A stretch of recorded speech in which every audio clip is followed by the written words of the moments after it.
우리는 로마서를 시작하자마자 단숨에 이 본격적인 주제로 들어왔습니다. 복음은 무엇인가? 복음이 왜 필요한가? 하는 이 커다란 주제 말입니다. 바울은 복음을 전하기 위하여 마음이 조급하다. 모든 자에게 복음의 빚을 지고 있다. 할 수만 있으면 단숨에라도 너희에게 달려가기를 원한다. 이렇게 시작을 하고 있습니다. 그리고 이어지는 이 로마서의 앞부분에서 바로 이 문제, 그렇게 복음에 대하여 열망을 가지며 조급한 마음을 가지며 빚진 자 같은 애타는 마음이 된 이유를 설명합니다. 복음은 왜 필요하냐? 우리가 다 하나님의 진노 아래 있기 때문이다. 이렇게 시작을 하죠. 예수를 믿지 않으면 지옥 가고 예수를 믿으면 천국 간다. 이런 내세적이고 운명에 관한 것으로 답을 쉽게 내시면 안 됩니다. 가장 중요한 현실을 설명해내야 됩니다. 하나님의 진노가 뭔데?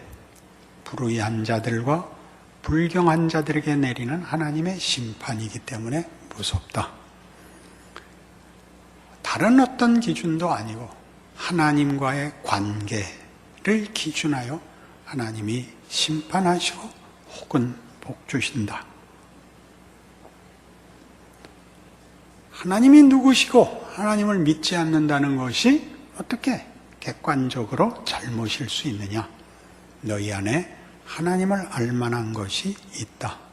온 천지에 하나님에 대한 계시가 있다. 너희가 핑계댈 수 없다. 무엇에서 그 증거가 있느냐? 너희가 우상을 만드는 데 있다. 너희는 스스로가 스스로를 만족시킬 수 있는 능력에 있어서 한계가 있다는 걸 안다. 너희의 욕구와 소원 속에는 너희 자신의 존재와 능력을 넘어서는 것이 있다. 너희는 신을 찾고 있다. 그러나 그것을 언제나 왜곡시키고 부패시켜 너희보다 하찮은 것으로 만들거나 너희의 수단으로, 그래서 욕심을 정당화하는 데만 쓰고 있다. 그래서 하나님의 심판은 당연할 수밖에 없다. 왜?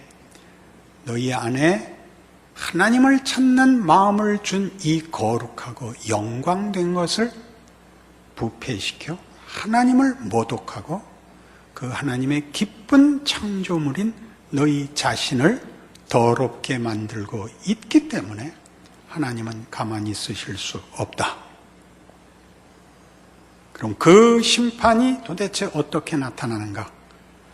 너희를 너희의 선택과 욕심에 내버려 두심으로 그리하셨다. 이게 오늘 본문입니다. 24절이죠. 그러므로 하나님께서 그들을 마음의 정욕대로 더러움에 내버려 두셨다. 26절에 반복됩니다. 이 때문에 하나님께서 그들을 부끄러운 욕심에 내버려 두셨다. 28절 또한 그들이 마음에 하나님 두기를 싫어하며 하나님께서 그들을 그 상실한 마음대로 내버려 두셨다. 어느 벌 받을 곳에 그들을 잡아둔 것이 아니라 자기들이 선택한 것이 무엇인지를 보게 했다. 그게 무엇이든가요? 여기 나오는 대로 그 정욕의 더러움, 부끄러운 욕심, 상실한 마음. 그것은 우리가 선택한 것이며 우리가 자초한 것이다. 그것이 하나님의 벌이었다. 너희들이 선택하고 너희들이 원한 것이 무엇인지 보도록 한 것이 하나님의 심판이었다. 하나님을 외면하자. 하나님이 없는 자리와 경우와 현실을 만들자. 모든 것은 부패할 수밖에 없었다. 모든 것은 더러울 수밖에 없었다. 모든 것은 비참할 수밖에 없었다. 무슨 얘기 같아요? 인류 역사죠. 인류 역사고 현실입니다. 아무도 부인할 수 없는 현실입니다. 가끔 사람들은 순진한 변명을 합니다. 원래 인류 역사에서 그 문학의 가장 중요한 서사 중에 하나가 이것이랍니다. 순진한 바보가 부패한 세상 속에 들어가 놀라운 일을 당하지만 그 순진함을 꿋꿋이 지켜가는 것.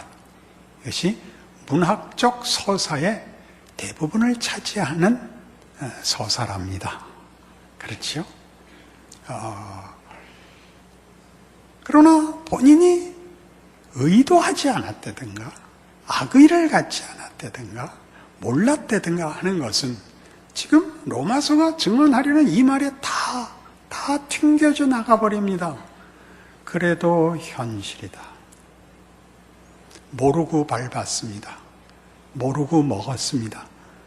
상관없이 잘못된 것을 먹으면 죽습니다. 모르는 데를 밟으면 빠집니다. 우리는 계속 우기고 있다는 거죠. 이런 반론을 핀 사람들 잘 아시죠? 세상이 어쩜 이렇게 참혹한가? 하나님이 지으셨는데 왜 이 모양인가? 하나님은 뭐 하고 있는가? 네가 원한 것이다. 너희가 나를 외면하여 자초한 것이다. 하나님의 심판의 현장입니다. 여러분들이 여기 나열된 것들은 여러분들이 좋아하건 싫어하건 상관없이 그것이 도덕적으로 어떻고 저렇다고 비판할 필요 없이 참혹한 현실입니다. 부인할 수 없는 현실입니다. 여러분 저녁 뉴스 때마다 만나는 것들입니다. 우리가 자초한 것입니다. 기독교가 너무 먼다 그런 생각이 드십니까?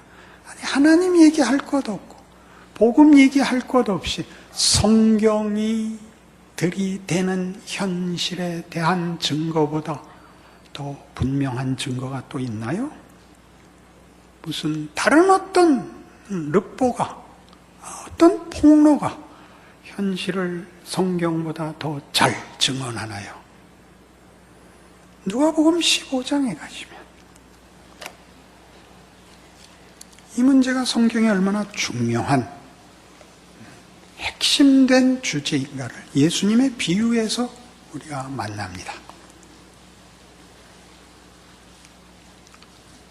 누가복음 15장 11절 또 이르시되 어떤 사람에게 두 아들이 있는데 그 둘째가 아버지에게 말하되 아버지요 재산 중에서 내게 돌아올 분깃을 내게 주소서 하는지라. 아버지가 그 살림을 각각 나누어 주었더니 그 후 며칠이 안 되어 둘째 아들이 재물을 다 모아가지고 먼 나라에 가 거기서 허랑방탕하여 그 재산을 낭비하더니 다 없앤 후 그 나라에 크게 흉년이 들어 그가 비로소 궁핍한지라. 가서 그 나라 백성 중 한 사람에게 붙여 사니 그가 그를 들러보내어 돼지를 치게 하였는데 그가 돼지 먹는 쥐업 열매로 배를 채우고자 하되 주는 자가 없느니라. 이에 스스로 돌이켜 이르되 내 아버지에게는 양식이 풍족한 품꾼이 얼마나 많은가. 나는 여기서 주려 죽는구나. 내가 일어나 아버지께 가서 이르기를 아버지 내가 하늘과 아버지께 죄를 지었사오니 지금부터는 아버지의 아들이라 일컬음을 감당치 못하겠나이다. 나를 품꾼의 하나로 보소서 하리라. 잘 아시는 탕자 비유입니다. 탕자 비유의 그 핵심되는 내용은 오늘 우리 로마서 1장 24절에서 끝절까지 내용과 정확히 일치합니다. 작은 아들이 한 것은 자기의 선택입니다. 아버지의 통치와 영역 또는 우리가 자주 얘기하는 식으로 속박을 벗어나 자유를 선택한 것입니다. 먼 나라, 하나님의 통치가 아닌 나라로 가서 그가 아버지에게서 받아온 것 다 소진하고 흉년이 들어 줄입니다. 돼지치기가 되었는데 돼지가 먹는 쥐엄 열매도 배불리 먹을 수가 없어서 드디어 생각합니다. 아버지의 집에는 양식이 풍족한 하인들이, 품꾼들이 얼마나 많은고 이렇게 돌아봅니다. 중요한 표현입니다. 아버지는 얼마나 부자인가, 아버지는 나한테 얼마나 잘해줬는가가 아니라 아버지의 집에는 품삯이, 양식이 풍족한 품꾼이 얼마나 많은가. 우리 아버지는 얼마나 그 다스리심에 있어서 의로우시고 자비로우시고 복되신 분인가. 거기서는 하인들마저도 풍족한 품삯을 받는데 나는 홀로 나오는 바람에 몰려서 쥐엄 열매 하나도 배불리 먹을 수가 없게 되었구나. 그러니 다른 거 다 그만두고 돌아가 아들 노릇도 말고 품꾼의 하나로 아버지의 나라 가서 살겠다. 주의 성전에서 하루가 첫날보다 아름답습니다 라는 시편 기자의 고백이 일치하지요. 하나님의 통치, 하나님이 누구신가에 대해 이거보다 더 분명할 수는 없습니다. 우리 모두가 우리의 삶 속에서 만나는 비극입니다. 하나님 부재의 현실, 인간끼리 만든 세상, 하나님에게서 받아온, 아버지에게서 받아온 세계와 우주와 원칙이 면면이 흐르고 있지만 모든 것이 다 우리를 행복과 영광으로 가는 길을 막고 있습니다. 우리가 자초한 것입니다. 하나님을 내쫓고 우리끼리 있자.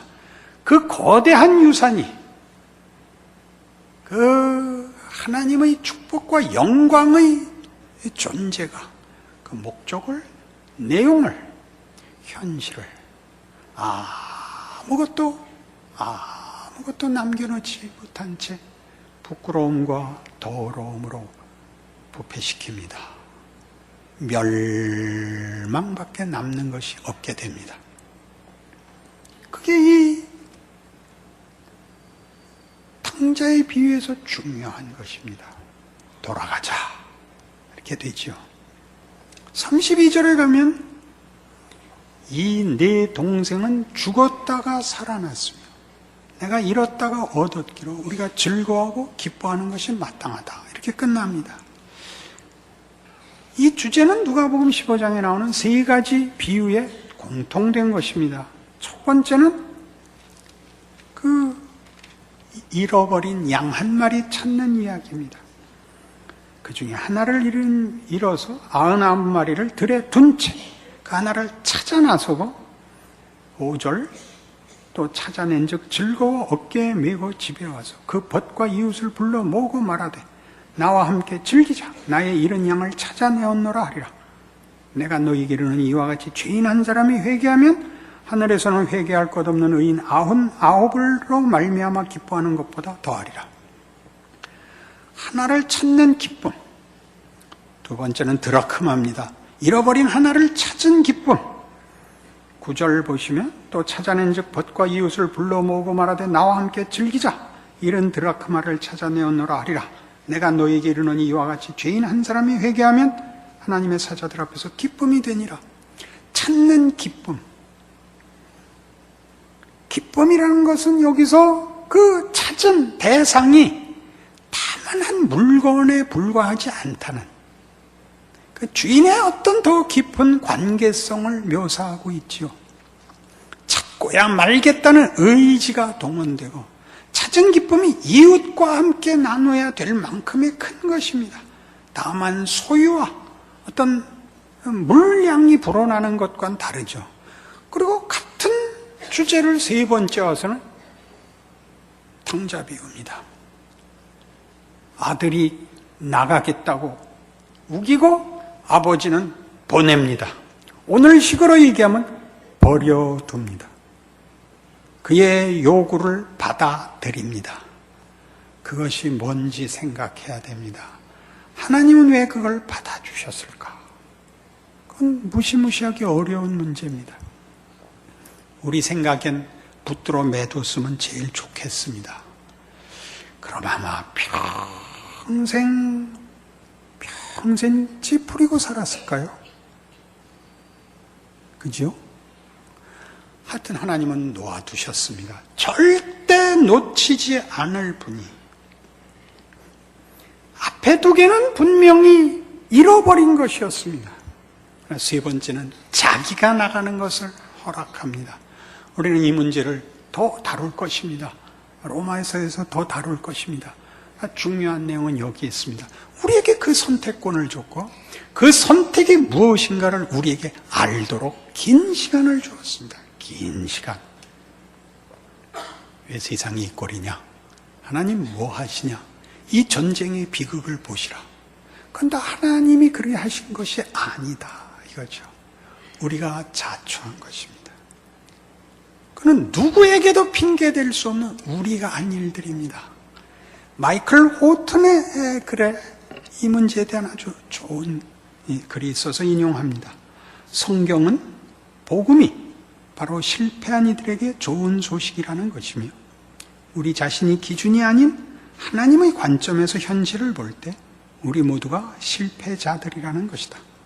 영광, 권능, 위로, 건강, 그리고 부를 향한 요구는 이에 대한 갈망과 환멸이라는 악순환을 만들어낸다. 그런 환경 속에서 너무 약해져 버린 영혼들은 위기를 만나게 되면 적절히 반응할 만한 힘을 가질 수 없다. 우리는 세상이 제공해주는 해결을 갈망하는 욕구의 노예가 되어버린다. 천박한 희망의 희생자가 되어버리는 것이다. 세상은 우리를 행복하게 해줄 무엇을 항상 약속하고 여기에 너무 쉽게 설득되는 우리는 또한 아주 쉽게 실망하게 된다.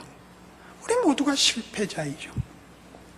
서두에 얘기한 것처럼 순진해서 그랬다는 것이 핑계가 안 된다니까요. 안 된다고요. 순진하게 공 따라 들어가다 지뢰 밟아서 다리가 잘라졌다니까요. 어떻게 그런 무서운 얘기를, 현실이 무섭기 때문에 해야죠. 하나님을 외면한 것이 무엇인가를 똑바로 보셔야죠.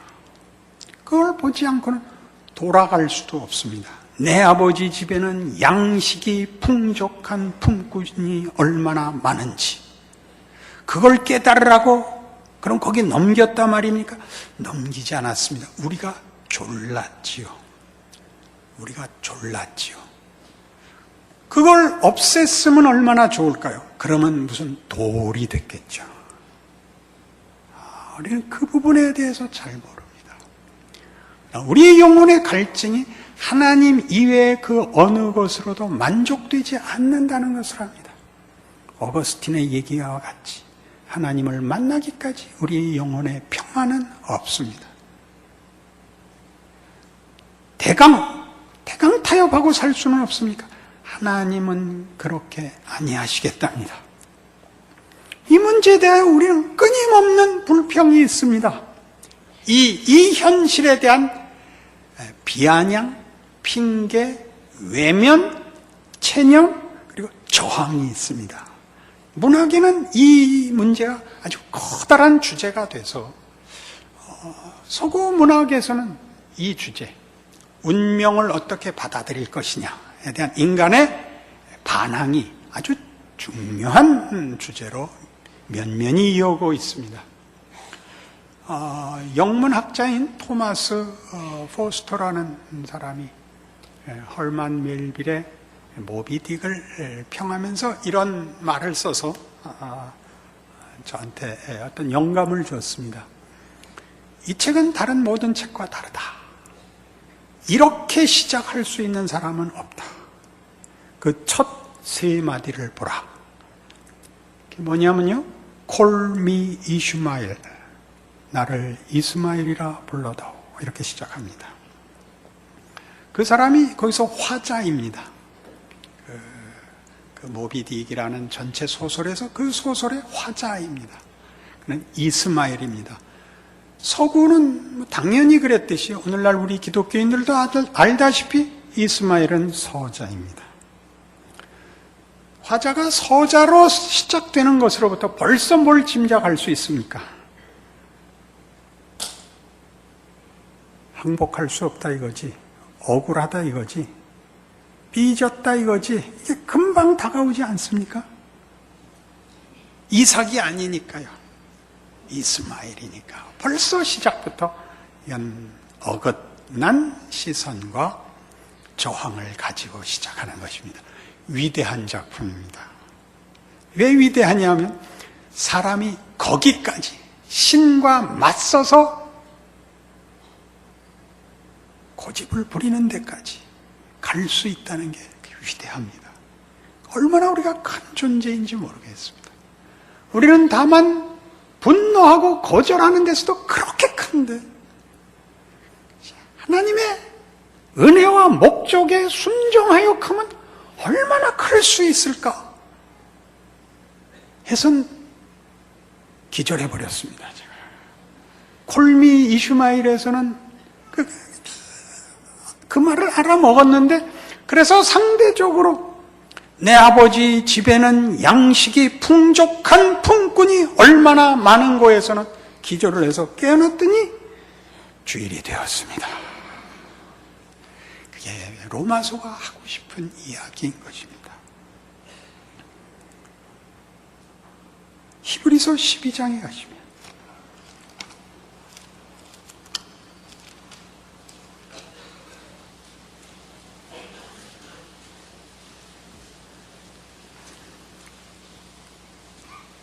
(366페이지) 히브리서 12장 3절부터 보죠. 너희가 피곤하여 낙심하지 않기 위하여 죄인들이 이같이 자기에게 거역한 일을 참으신 일을 생각하라. 너희가 죄와 싸우되 아직 피 흘리기까지는 대항하지 아니하고 또 아들들에게 권하는 것 같이 너희에게 권면하신 말씀도 잊었도다. 일러스되 내 아들아 주의 징계하심을 경히 여기지 말며 그에게 꾸지람을 받을 때 낙심하지 말라. 주께서 그 사랑하시는 자를 징계하시고 그가 받아들이시는 아들마다 채찍질 하심이라 하였으니 너희가 참음은 징계를 받기 위함이라. 하나님이 아들과 같이 너희를 대우하시나니 어찌 아버지가 징계하지 않는 아들이 있으리요. 징계는 다 받는 것이거늘 너희에게 없으면 사생자요 친아들이 아니니라. 이스마엘은 시비 걸 수 있습니다. 우리는 이삭입니다. 하나님이 자기 아들로 기르는 자들에게 구약식으로 얘기하면 율법을 행사하시는 것입니다. 거짓말하지 마라. 우상을 섬기지 마라.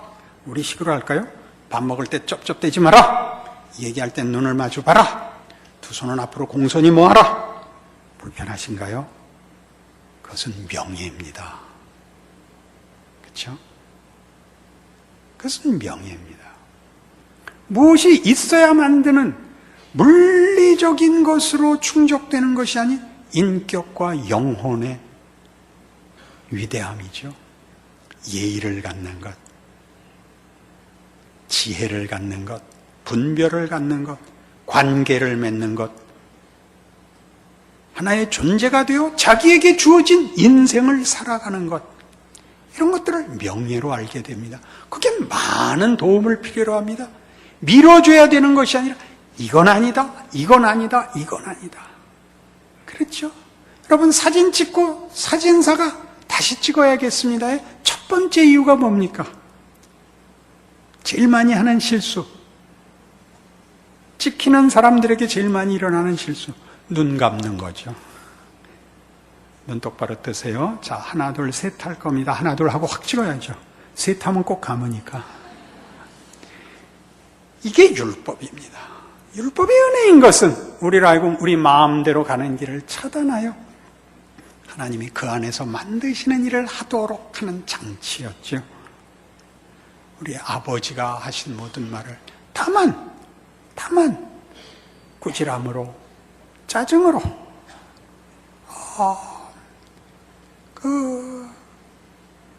어떤 벌로 이해하는 것은 우리 인생들이 아버지 노릇, 어머니 노릇, 자식 노릇 하는데 우리가 다 우리가 제멋대로였기 때문에 생긴 부작용입니다.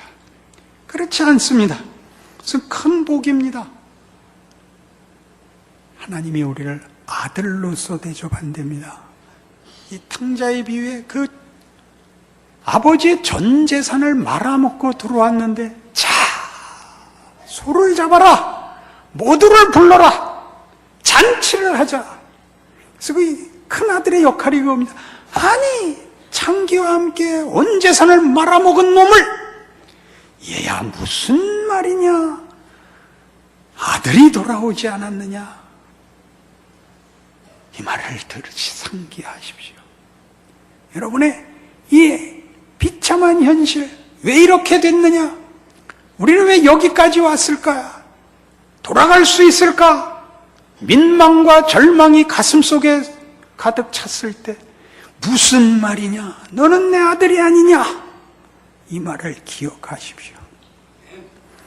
이 모든 걸 모아서 에베소서 4장에서는 이렇게 멋지게 요약했습니다. 참으로 멋진 성경이라고 생각합니다. 313페이지 에베소 4장 17절 이하에 오늘 우리가 다룬 내용이 이렇게 간략히 되어 있어서 이것만 읽고는 알 수 없으나 오늘 이렇게 로마서를 이해하고 보면 이 말이 얼마나 멋지게 요약됐는지 여러분 이해하게 되실 것입니다. 에베소서 4장 17절입니다. 그러므로 내가 이것을 말하며 주 안에서 증언하노니 이제부터 너희는 이방인이 그 마음에 허망한 것으로 행함같이 행하지 말라. 그들의 총명이 어두워지고 그들 가운데 있는 무지함과 그들의 마음이 굳어짐으로 말미암아 하나님의 생명에서 떠나 있도다. 그들이 감각 없는 자가 되어 자신을 방탕에 방임하여 모든 더러운 것을 욕심으로 행한다. 그럽니다. 사실이고 우리가 몸담고 있는 외면할 수도 도망갈 수도 없는 현실입니다. 그렇죠? 이제 반전이 나옵니다.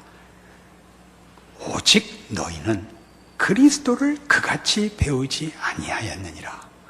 예수를 믿으면 천국 간다 이렇게 밀어놓지 마시고 지금 당장 이 앞에 나왔던 이 허망함과 방탕함과 방임과 더러움 속에서 예수 그리스도로 말미암아 새 세상을 살죠. 새 사람으로 살죠. 지금 당장 예수 그리스도 안에 있는 것 같이, 진리가 예수 안에 있는 것 같이 너희가 참으로 그에게서 듣고 또한 그 안에서 가르침을 받았을진데 너희는 유혹의 욕심을 따라 썩어져가는 구습을 따르는 옛사람을 벗어버리고 오직 너희의 심령이 새롭게 되어 하나님을 따라 의와 진리의 거룩함으로 지으심을 받은 새 사람을 입으라.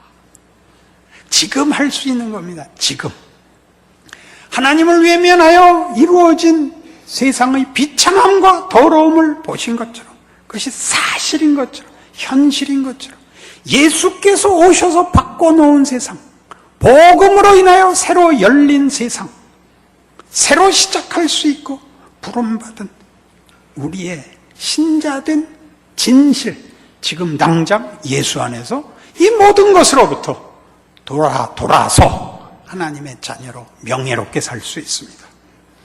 25절 이하가 이렇게 구체적으로 얘기하죠. 그런즉 거짓을 버리고 각각 그 이웃과 더불어 참된 것을 말하라. 이는 우리가 서로 지체가 됨이라. 분을 내어도 죄를 짓지 말며 해가 지도록 분을 품지 말고 마귀에게 틈을 주지 말라. 도둑질하는 자는 다시 도둑질하지 말고 돌이켜 가난한 자에게 구제할 수 있도록 자기 손으로 수고하여 선한 일을 하라. 무릇 더러운 말은 너희 입 밖에도 내지 말고 오직 덕을 세우는 데 소용되는 대로 선한 말을 하여 듣는 자들에게 은혜를 끼치게 하라. 할 수 있는 겁니다. 성실히 살라. 믿음을 갖고 살라. 억울해하지 마라. 세상에다가 고함 지르지 마라. 예수 안에서 우리에게 준 구원이 무엇인지 알라. 너는 더 이상 너희의 정욕의 더러움이나 너희 욕심의 부끄러움이나 상실한 마음대로 살던 현실대로 내버려 두어져 있지 않다. 예수를 보내 내가 너희를 그 안에서 끌어안았다. 너희는 내 자식이다. 나의 거룩함으로 불렀으니 거룩한 인생을 살라. 너희는 그리스도를 그같이 배우지 아니하였느니라. 그리스도는 역사상의 한 시점과 장소에 오셔서 아버지의 이 화목 부르심과 아버지 안에 있는 부여와 그 축복과 그 명예와 승리와 영광을 주셨습니다. 힘써 신자답게 사십시오. 세상에 지지 마시고 두려워하지 마시고 하나님이 무엇을 행하셨는가, 그 전에 우리는 무엇을 했었던가, 그게 뭘 만들었고 예수 안에서 우리에게 무엇이 생겨났는가 아시는 믿음과 승리와 자랑과 감사와 순종과 기적으로 사시는 여러분의 신자된 인생이 되기를 바랍니다. 기도하십시다. 하나님 아버지, 하나님 없는 세상과 현실의 끔찍함을 우리 다 알고 있습니다. 그때 우리는 버려진 자였습니다. 희망이 없는 자였습니다. 오직 더러움과 수치와 그리고 절망밖에 없었습니다. 이제 예수 안에서 우리가 새로운 사람이 되었습니다. 우리 앞에는 명예가 있습니다. 생명이 있고 진리가 있습니다. 거기는 축복이 있고, 거기는 나눔이 있고 용서가 있고, 거기는 따뜻함과 서로 바라보는 사랑이 있습니다. 그 인생 살게 하옵소서. 세상의 도전과 시험 앞에 지지 말게 하옵소서. 우리가 살고 믿고 만들고 순종하고 누리고 만들어 나가는 일들이 하나님의 기적인 줄 우리와 세상으로 알게 하옵소서. 예수님 이름으로 기도합니다.